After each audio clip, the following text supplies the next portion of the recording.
जय हिंद dear student. Physics time के यूट्यूब चैनल पर आप सबका स्वागत है। हम लोग 11th क्लास यानी कि +1 के लिए इस समय लेक्चर कर रहे हैं, जिसमें हमने जो हमारा जीरो चैप्टर है यानी कि जो फिज़िक्स का एकदम स्टार्टिंग पॉइंट है, जहाँ जिस चैप्टर को हर एक फिज़िक्स की बुक मैथमेटिकल टूल के नाम से देती है, वो चैप्टर हमने एक ही वीडियो में कर लिया। वो 1 घंटे का वीडियो है। आप अगर उस 1 घंटे का वीडियो देखेंगे तो मैथमेटिकल टूल्स में वो सारे फॉर्मूलों का हम लोगों ने डिस्कशन कर लिया है, जो हम लोग अगले 2 सालों तक यानी कि +1 +2 11th 12th में हम यूज करने वाले हैं। वो सारे फार्मूलों का वहाँ डिस्कशन है और केवल फार्मूला ही हमने बता रखा है। उस फार्मूले का एप्लीकेशन हम लोग नहीं डिस्कस किए हैं वहाँ पर। अगर आपका कमेंट बॉक्स में ऐसा कुछ रहता है कि क्वेरी कि आप इस फार्मूले पर बेस्ड 1-2 एप्लीकेशन भी बताइए, तो हम ज़रूर प्रैक्टिस करेंगे या प्रयास करेंगे कि उसमें हम 1-2 एप्लीकेशन कर दें हर एक फार्मूले पर। ठीक है, तो इस वाले जो हम लोग चैप्टर पढ़ रहे हैं, इस चैप्टर का नाम हम लोगों ने रखा है चैप्टर नंबर 1 और यूनिट एंड। इसका नाम जो होगा ना, वो यूनिट एंड मेजरमेंट नहीं रखकर इसका नाम हम लोग रखेंगे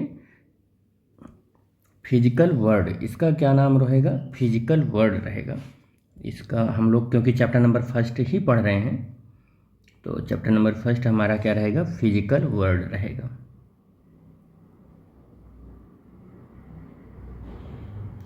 फिजिकल वर्ड रहेगा। तो ये हमारे चैप्टर का नेम हो गया, फिजिकल वर्ड।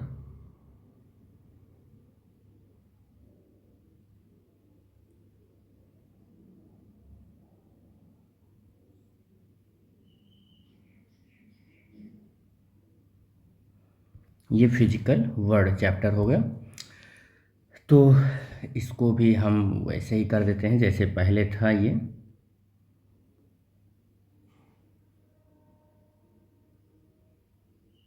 चलो, ये फिजिकल वर्ड हो गया। ठीक है, इस चैप्टर का नाम है फिजिकल वर्ड।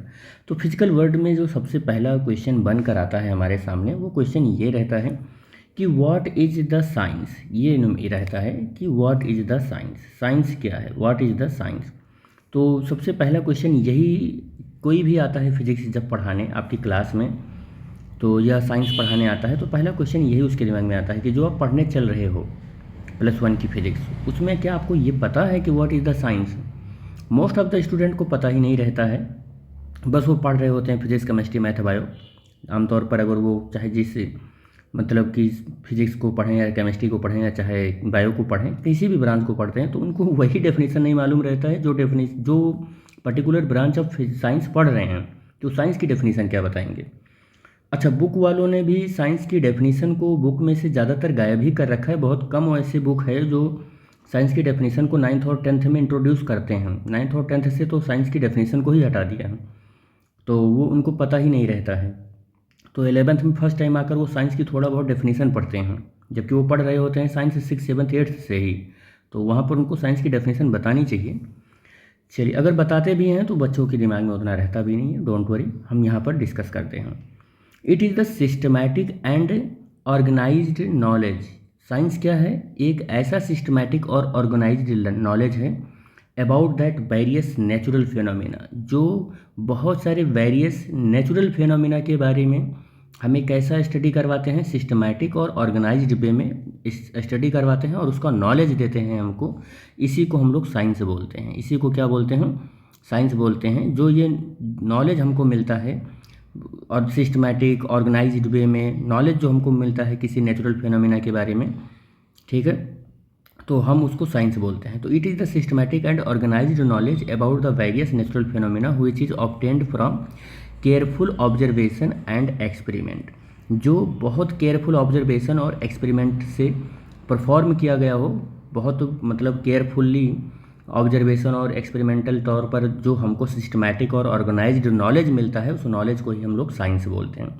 तो साइंस क्या है? Science is a systematic and organised knowledge about the various natural phenomena which is obtained from by the careful by observation and experiment. तो बहुत केयरफुल ऑब्जर्वेशन और एक्सपेरिमेंट से जो सिस्टमैटिक ऑर्गेनाइज्ड नॉलेज मिलता है हमको उस नेचुरल फिनोमिना के बारे में, उसे हम साइंस बोलते हैं।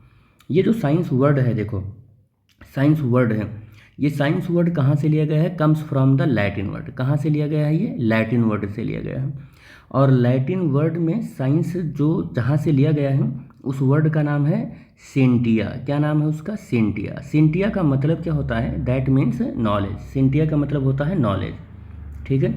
नोइंग, और नॉलेज मतलब समझ गए होगे आई थिंक अब क्या होता है। तो इसका मतलब होता है नोइंग समथिंग, किसी के बारे में कुछ जानना, कुछ जानने की जो क्षमता है या नॉलेज है, जो आप कुछ जानने का जो जिज्ञासा है, उसी को हम साइंस बोलते हैं, ठीक है। क्यूरियोसिटी ऑफ समथिंग नोइंग, कुछ जानने की जो जिज्ञासा होती है उसी को हम साइंस बोलते हैं, ठीक है। It observe and understand phenomena that takes place around us. ये किसके ऊपर नॉलेज लेता है? कुछ किसी के बारे में नॉलेज लेता है, किसके ऊपर नॉलेज लेता है? तो ये ऑब्जर्व करता है और अंडरस्टैंड करता है उन फिनोमिना के बारे में जो हमारे आसपास घट रही होती हैं। तो नॉलेज लेना, हमारे आसपास में घट रही घटनाओं के बारे में नॉलेज लेना या नॉलेज लेने को ही हम लोग साइंस बोलते हैं, ठीक है। और संस्कृत में अगर मैं साइंस की बात करूं तो संस्कृत वर्ड में इसको क्या बोलते हैं? तो इसको शस्त्र बोलते हैं या विज्ञान, या हम इसको बहुत सारी बुक में इसको विज्ञान लिखते हैं, बहुत सारी बुक में इसको क्या लिखते हैं मैं बता रहा हूँ, VI और JYAN, और विज्ञान होता है। ये क्या होता है? विज्ञान होता है। तो इसको याद रखना कि विज्ञान से तो स्पेलिंग आपकी क्लियर हो गई, और विज्ञान इसको लेकिन पढ़ना है। क्या पढ़ना है? विज्ञान। और थोड़ा सा और ठेठ हिंदी में जाएंगे तो भौतिक बोलते हैं इसको। क्या बोलते हैं? भौतिकी। क्या बोलते हैं इसको? भौतिकी बोलते हैं, ठीक है। तो संस्कृत या हिंदी की बात करें तो विज्ञान या भौतिकी बोलेंगे, और अगर अरेबिक वर्ड की बात करें तो उसमें हम इसको इल्म बोलते हैं। साइंस को क्या बोलते हैं? इल्म बोलते हैं। बोलते नहीं है तुमको इस बात का इल्म नहीं है, इसका मतलब तुम्हें इस बात की साइंस पता नहीं है, इसका यही मतलब हुआ। अगर हम टाइप ऑफ साइंस की बात करें तो मेनली जो साइंस की जो टाइप है वो दो होता है, एक बायोलॉजिकल साइंस और एक physical science. Biological science again दो पार्टों में डिवाइड है, एक बॉटनी में और एक जूलॉजी में। फिजिकल साइंस अगेन दो पार्ट में डिवाइड है, एक फिजिक्स में एक केमिस्ट्री में। यानी कि मेन ब्रांच अगर हम बात करें साइंस की तो हम यही बोलते हैं कि फिजिक्स होती है, केमिस्ट्री होती है और बायो होता है। बायोलॉजिकल साइंस क्या होता है? The science which deal with behaviour of living और कॉल्ड बायोलॉजिकल साइंस। जब हम लिविंग थिंग्स के बिहेवियर के बारे में डील करते हैं तो उसे बायोलॉजिकल साइंस बोलते हैं, और इसको दो पार्ट में डिवाइड किया गया है, बॉटनी और जूलॉजी। इसके बारे में डिटेल अब बॉटनी और जूलॉजी की ब्रांच में पढ़ेंगे इसके बारे में। और यहाँ पर फिजिक्स आता है, तो physics is the study of the natural world which deals with the concept of space, time, motion, matter, energy and radiation etc। तो फिजिक्स क्या है? बेसिकली फिजिक्स उस नेचुरल फिनोमिना के बारे में स्टडी है जो किसके बारे में स्टडी करता है? स्पेस के बारे में, टाइम के बारे में, मोशन के बारे में, मैटर, एनर्जी और रेडिएशन के बारे में। केमिस्ट्री किसका स्टडी करवाता है? तो chemistry is the study of every substance, its structure, composition and change in which it takes part. जब हम किसी मटेरियल के स्ट्रक्चर के, कंपोजिशन, इन सब के बारे में स्टडी करते हैं तो फिर हमें वो केमिस्ट्री के ब्रांच में लेकर चला जाता है। और जब कभी भी space, time, motion, matter, energy, radiation के बारे में बात करें तो फिजिक्स के बारे में हमको वो लेकर जाता है, या फिजिक्स की ओर लेकर जाता है। तो बेसिकली ये चीज़ जो फिजिक्स है यही हम लोग इस फिजिक्स टाइम के यूट्यूब चैनल पर पढ़ने वाले हैं। और अदर जितने भी मतलब कि ब्रांचेज जैसे बॉटनी, जूलॉजी, केमिस्ट्री वो हम यहाँ नहीं देखेंगे, और अगर देखेंगे भी तो फर्दर वो फ्यूचर का कोई प्लान होगा। चलिए फिजिक्स के बारे में देखते हैं कि व्हाट इज़ द फिजिक्स। तो फिजिक्स क्या है? अभी तक हम लोग साइंस का डेफिनेशन पढ़े, अब हम देखते हैं कि फिजिक्स की डेफिनेशन क्या है, व्हाट इज़ द फिजिक्स। तो physics is drive from the Greek word. Physics जो है वो ग्रीक वर्ड से मिलकर आया है या बनकर आया है, और जहाँ से बनकर आया है उस वर्ड का प्योर नाम फ्यूसिस है। फ्यूसिस से ही फिजिक्स बना है। इसका मतलब होता है नेचर। फ्यूसिस का मतलब क्या होता है? नेचर होता है। Physics is the branch of science. Physics science का एक ऐसा ब्रांच है जहाँ पर हम क्या स्टडी करते हैं? We study about nature and natural phenomena. जहाँ पर क्या स्टडी करते हैं? नेचर और नेचुरल फिनोमिना के बारे में स्टडी करते हैं। तो physics is the branch of science which we can deals about the nature and natural phenomena.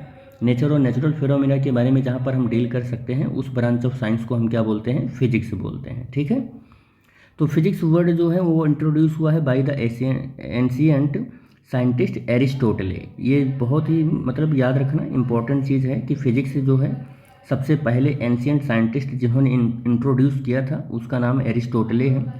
ठीक है, चलो, physics is the branch of science. Physics क्या है, साइंस की एक ऐसी ब्रांच है जहाँ पर हम एक दूसरी डेफिनेशन है, ये एक ऊपर ये फर्स्ट डेफिनेशन है, ये सेकंड डेफिनेशन है। Physics branch of science which we study about matter, energy and mutual interaction, जहाँ पर हम किसी की स्टडी करते हैं मटेरियल का और उससे एनर्जी और म्यूचुअल इंटरेक्शन की स्टडी करते हैं, उस ब्रांच ऑफ साइंस को हम लोग फिजिक्स बोलते हैं। ये सेकंड डेफिनेशन है फिजिक्स की। आप इस डेफिनेशन जो ये हमने ब्लू कलर से लिख रखा है और जो ग्रीन कलर से लिख रखा है, इन दोनों डेफिनेशन में से जो मर्जी जो आपको पसंद लगे वो डेफिनेशन आप याद कर सकते हैं।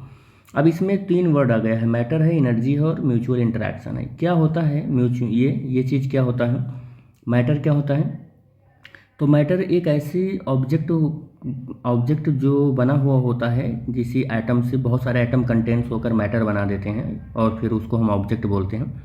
तो जिसमें मास हो, स्पेस ऑक्यूपाइज करता हो, वो एक मैटर है, वो एक क्या है, मैटर है।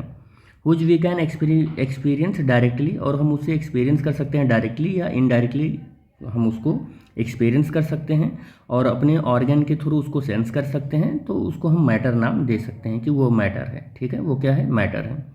एग्जाम्पल के तौर पर water, air, stone, iron, would, molecule, electron etcetera, ये सब क्या है, मैटर है।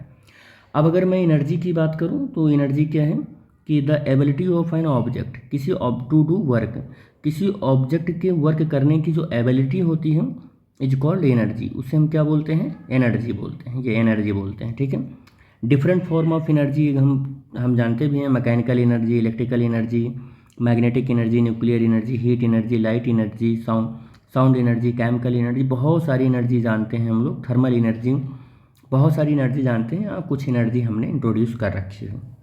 ठीक है, एक वर्ड और यहाँ पर है, म्यूचुअल इंटरेक्शन क्या होता है। जैसे म्यूचुअल इंटरेक्शन के बारे में हम आपको बता दें, साइंटिफिक एटीट्यूड हम लोग नेक्स्ट लेक्चर में करेंगे। देखो यहाँ पर हम एक चीज़ बता दें आपको कि म्यूचुअल इंटरेक्शन क्या है। जैसे आप आयरन की एक रॉड लेते हैं और उस आयरन की रॉड को आप गर्म करते हो, आयरन की एक रॉड लिया और 1 मीटर की ये रॉड है, इसको गर्म किया। अब गर्म करते हैं तो हम ये देखते हैं कि ये आयरन की जो रॉड होती है ये थोड़ी सी 1-2 सेंटीमीटर मान लो लेंथ से ऐसे इंक्रीज कर गई, इतनी इंक्रीज कर गई। तो मटेरियल इसमें कहाँ से आया, मटेरियल तो उतना ही है, बस लेंथ इंक्रीज हो गया है। तो ये जो है ना, ड्यू टू द एनर्जी या due to the heat energy जो लेंथ में एक्सपैंड हुआ है, ये अलग से लेंथ इसमें ऐड नहीं किया गया है, ना इसमें से लेंथ निकाला गया है, फिर भी इसका लेंथ हीट एनर्जी की वजह से थोड़ा सा इंक्रीज हुआ है। तो ये जो हमारा है ना, इसी चीज़ को हम लोग क्या बोलते हैं, इसी को इंट्रैक्शन बोलते हैं, म्यूचुअल इंट्रैक्शन बोलते हैं, इसी को म्यूचुअल इंट्रैक्शन बोलते हैं। कि एनर्जी फिर चली गई अपने आप से, लेंथ फिर उतना हो गया पहले जितना हो गया, थर्मल एनर्जी आ गई फिर एक्सपैंड हो गया। तो एनर्जी का मटेरियल में आने से, थर्मल एनर्जी का आने से या जाने से, जो उसके शेप साइज में जो कमी या इंक्रीजमेंट या डिक्रीजमेंट हो रहा है, ये एक तरीके का क्या है, मैटर और एनर्जी का म्यूचुअल इंट्रैक्शन है। क्या है, म्यूचुअल इंट्रैक्शन है। तो इसी वर्ड को यहाँ पर लिखा गया है कि म्यूचुअल इंट्रैक्शन एनर्जी मैटर की स्टडी करने को हम फिजिकल साइंस, फिजिक्स बोलते हैं। क्या बोलते हैं उसको, फिजिक्स बोलते हैं। इस is the special kind of branch of science है ये। ठीक है, तो इस लेक्चर में हम लोग यहीं तक डिस्कस करेंगे, मिलेंगे नेक्स्ट लेक्चर में साइंटिफिक एटीट्यूड वाले टॉपिक के साथ। तो thanks for watching the video, thank you बेटा।